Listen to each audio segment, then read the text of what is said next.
di un percorso meraviglioso. Noi utilizziamo telescopi molto più grandi, magari si riusciremo in futuro, come diceva il sindaco, concretizzare quei progetti che diceva prima, sarebbe molto bello. Però è già molto conosciuto, adesso lo scoprire diventa molto più difficile. Lascio la parola a Stefano e la presentazione ufficiale del dottor Cecotti.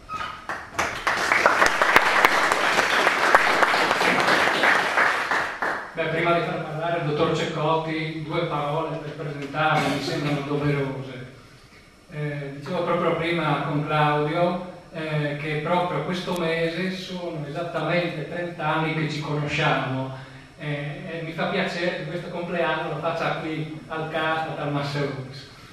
Che dire, è una persona veramente che io quando l'ho conosciuto appunto 30 anni fa sono rimasto a bocca aperta ad ascoltarlo, perché ha un modo di parlare veramente che cattura l'attenzione, perché narra veramente quello che era a quel tempo. Infatti se fino a qualche tempo fa lo chiamavamo solo Claudio, adesso possiamo chiamarlo dottor Cecotti, perché recentemente si è laureato in lingue orientali e specificatamente in persiano.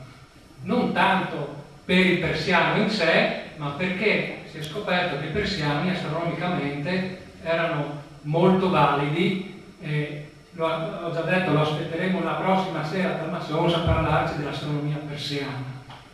Quindi, che dire, buon ascolto, grazie a Claudio di essere venuto e da capotreno diventare dottore è stato un bel salto, complimenti.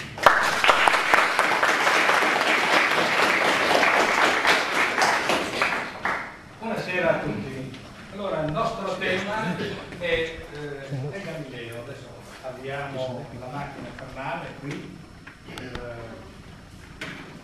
per farci vedere un po', per seguire assieme con diciamo maggior chiarezza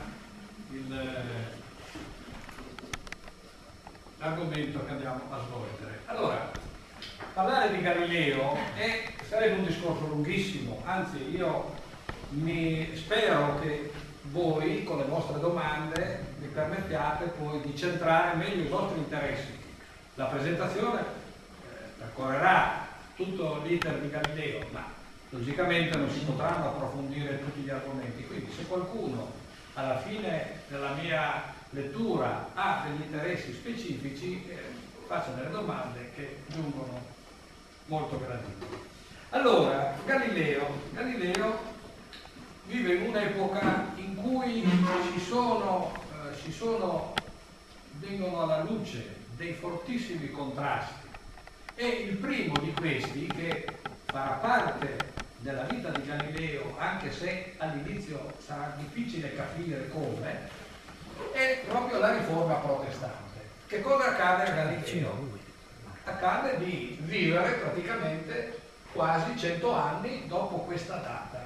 Nel 1517 Martin Lutero apre il fronte dello scontro con la Chiesa. E qual è il motivo dello scontro? Allora, inizialmente si parte dal fatto delle simonie che dovevano essere pagate, eccetera, eccetera. Ma poi il divario si allarga a 3 elementi essenziali. Le messe sono celebrate in latino, più o meno in Italia, l'italiano dell'epoca era molto vicino al latino, ma il tedesco no. Galileo è un tedesco. Parlare in latino in Germania era praticamente parlare senza essere capito. È difficile leggere direttamente la Bibbia. La Bibbia è la fonte della religione, all'epoca ancora più di oggi. E quindi difficile perché? Perché non è tradotta nelle lingue volgari usate all'epoca. Non c'è una traduzione tedesca, per esempio. La traduzione tedesca della Bibbia fatta da Martin Lutero è la fondazione della lingua tedesca, della letteratura tedesca.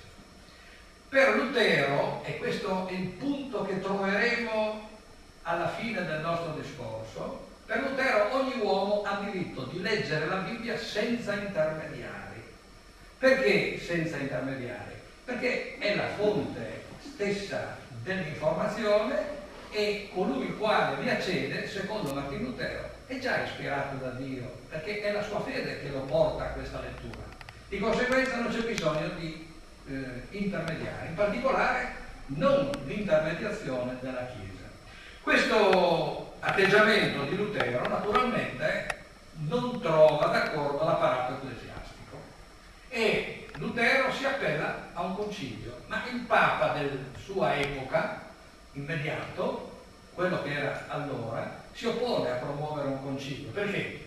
Perché teme di rientrare in una prevalenza del concilio sul Papa, perché c'è questo timore, no?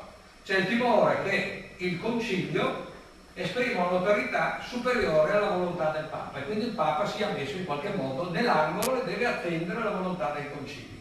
Poi teme, ha un timore suo personale, lui è un figlio legittimo e quindi teme che questo sia un elemento per la sua estromissione. Il Concilio di Trento viene convocato però dal Papa successivo, che è il Papa Paolo III. E il termine del concilio si ha la condanna di Lutero e quindi delle sue tesi. Il Papa viene investito di un'opera di omogeneizzazione della Chiesa, viene pubblicato un catechismo che ha lo scopo di indicare le verità fondamentali della Chiesa e qui troviamo un altro elemento che troveremo alla fine del nostro discorso, l'indice dei libri proibiti. Cioè la Chiesa redige un indice di libri proibiti. Questo cosa vuol dire? Che la Chiesa seleziona i libri che potranno essere letti. Quindi taglia una parte, diciamo così, di una cultura, di un modo di vedere che può rivelarsi in contrasto col modo di vedere della Chiesa. In effetti l'indice ha diverse edizioni, con livelli diversi anche di limitazione. All'inizio, nel 1558, ci sono poche traduzioni della Bibbia, l'indice vieta la lettura sia delle traduzioni sia anche di opere di religiosi e non religiosi. Proibisce tutta la categoria di libri, di astrologia, magia, eccetera, e le traduzioni della Bibbia possono essere lette, attenzione, solo su autorizzazione ecclesiastica e solo determinate persone, che sono persone di una certa levatura, che devono conoscere latino e comunque non alle donne, perché si sa che le donne non sono adeguate, cioè la Chiesa è misogina e quindi questo discorso si rivela periodicamente. Allora, dopo questa prima edizione si ha un secondo, che è quello successivo al concilio, è un po' meno restrittivo, sono solo i libri veramente eretici, e resta valida però la necessità di una licenza per la lettura della Bibbia. State bene attenti a questa licenza, perché la licenza per la lettura della Bibbia voleva dire un controllo su chi leggeva la Bibbia. Ecco. Siamo arrivati al concilio al 1596, che è l'ultimo degli indici, che poi viene solo aggiornato con ulteriori inserimenti. Proibisce testi scientifici non conformi all'interpretazione aristotelico-scolastica, cioè a quella due fonti della cultura che sono la fonte di Aristotele visto attraverso l'occhio di San Tommaso d'Aquino e tutta la sua, diciamo, discendenza filosofica. È questa edizione che nel 1616 vede inserite le opere di Copernico. Quindi vedete che da Lutero arriviamo a due elementi, il divieto di leggere e commentare autonomamente la Bibbia, e arriviamo a bandire determinate opere, in particolare in questo caso le opere di Copernico. Quando verrà soppresso questo indice? Allora, tanto perché ci rendiamo conto, viene soppresso nel 1966. Cioè, quando io ero studente, ho finito